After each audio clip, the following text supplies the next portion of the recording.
Bonjour à tous et bienvenue sur votre chaîne du coaching intégral. Le sexe avant le mariage.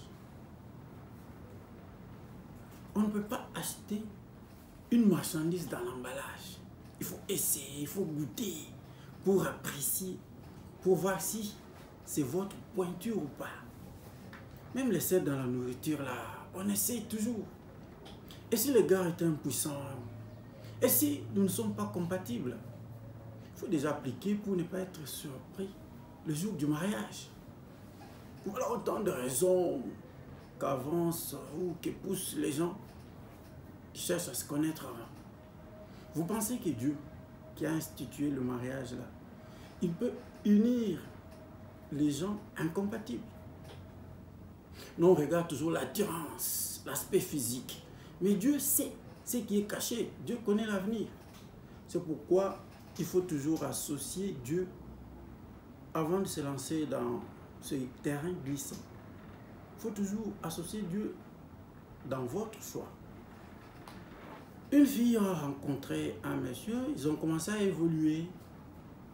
Et le monsieur lui dit, bon, je vais te prendre en mariage, oui, mais à une seule condition, laquelle nous devons nous connaître avant le mariage. La fille lui dit, moi, écoutez, là où moi je prie, c'est interdit. Ok, le gars est parti. Quelques mois plus tard, il rencontre le garçon déjà marié. Il dit, mais, comment ça? Le garçon dit, mais je t'avais dit ma condition. J'ai trouvé une autre qui a accepté. La fille, très fâchée, allait voir son pasteur. Il dit, mais pasteur, voilà mon problème. Le pasteur dit, mais il fallait venir me voir. On allait apprécier ton cas et puis on allait en parler. On dit ça pour éviter les désordres. Une autre fille, elle, quand elle évolue avec le garçon, une fois le garçon dit, non, écoutez, c'est pour le mariage, elle s'offre tout entière.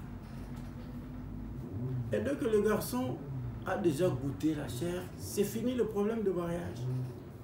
Et le jour que la fille va lui dire, non, écoutez, mais les problèmes de mariage là, le garçon se fâche, ou bien quand il va lui priver le corps, le garçon se fâche, ou bien il s'en va. Une autre dame, elle, son métier était la prostitution. Elle ne vivait que de ça.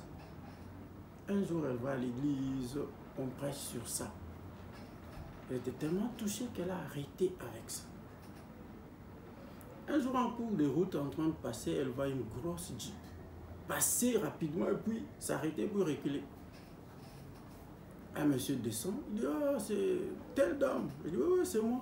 Mais je te cherche, je ne te vois plus dans le coin, on s'est retrouvé. La fille dit, non, mais j'ai arrêté ces choses. Le garçon dit, mais effectivement, c'est toi que j'ai cherché. La fille dit, mais j'ai arrêté. Le monsieur dit, non, mais c'est pas pour ça. Tu m'avais tellement marqué que je t'ai cherché pour t'épouser. Ils se sont mariés. Un monsieur était coureur des jupons. Il a rencontré une fille très pieuse.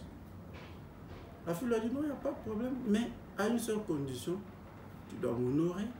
Et puis, après là, on pourra se connaître. Le monsieur a tenu jusqu'à la fin, non seulement pour voir ce que cette fille-là cachait de spécial, qu'elle n'avait pas d'autres filles, mais parce que convaincue qu'elle a trouvé une perle rare, une bonne personne, une bonne compagne de vie. Alors, il y a quelques questions qu'on doit se poser. Pourquoi Dieu a-t-il créé le sexe? Et pourquoi a-t-il voulu que ça soit appliqué dans le mariage? Avoir du sexe avant le mariage est-il une bonne ou une mauvaise chose? Pourquoi certains divorces sont justifiés par l'insatisfaction sexuelle? Y a-t-il des conséquences pour une sexualité avant le mariage ou en dehors du mariage? Qu'est-ce qui fait que ce sont plus les personnes qui ont bravé l'interdit avant le mariage qui semblent bien faire l'amour une fois mariés? Est-ce qu'aller au mariage vierge ou chaste signifie-t-il qu'on ne sera pas comblé sexuellement? Est-ce que ne pas l'avoir fait avant le mariage signifie-t-il qu'on ne saura pas bien faire l'amour une fois marié? Nous sommes africains, tous nés dans un contexte où la sexualité est non seulement un tabou, mais aussi considérée comme une mauvaise chose.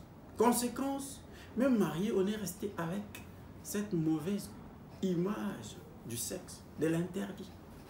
Ce qui fait qu'il est difficile à certains mariés, surtout les femmes, de demander à son conjoint, même s'il en a envie. Selon nos coutumes, c'est comme si le sexe les procurait du plaisir qu'à l'homme seul, et que la femme était son objet de plaisir. C'est comme ça que dans nos familles, au lieu de conseiller aux filles d'être de bonnes femmes, on les conseille plutôt d'être bonnes au lit. Parce que, dit-on, bon, l'homme se nourrit du sexe. Quelle femme n'a pas érigé en conviction que les hommes sont tous les mêmes et qu'elle s'attend à être trompée quand elle s'engage? Combien de femmes ont peur de s'engager auprès de l'homme pour éviter d'être trompées? Ou combien de femmes bien qu'engagées ont peur d'être trompées un jour?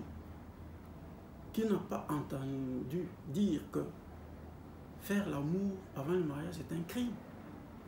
Qui n'a pas entendu que faire l'amour avant le mariage procure malédiction? Toutes ces croyances limitantes ont détruit les vies et conduit à une certaine rébellion de certains curieux qui ont su braver l'interdit. Et en bravant l'interdit, n'y a-t-il pas de conséquences? La suite, nous la verrons dans notre prochaine vidéo. Merci, à la prochaine.